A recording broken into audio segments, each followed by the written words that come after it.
Assalomu alaykum hurmatli kanalimiz kuzatuvchilari va tasodifiy tomoshabinlar. Kanalimizga xush kelibsiz. Agarda siz bizning kanalimizda yangi bo'lsangiz, obuna bo'lib qo'yishni hamda video roliklarimizni ko'pchilik uchun manfaatli deb bilsangiz, bor yo'g'i bir dona like tugmachasini bosib qo'yishni unutmang.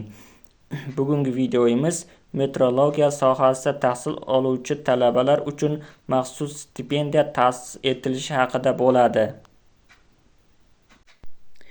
Qonunchilikdagi yangiliklar. Metrologiya sohasida tahsil oluvchi talabalar uchun maxsus stipendiya ta'sis etiladi.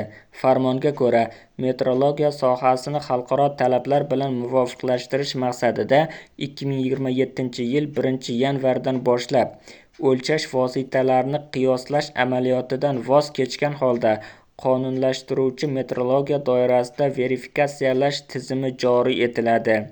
Sanoatda foydalanilayotgan va mahsulot sifatiga bevosita ta'sir qiladigan o'lchash vositalari kalibrlashga o'tkaziladi va standart namunalarni attestatsiyadan o'tkazish tartibi bekor qilinadi.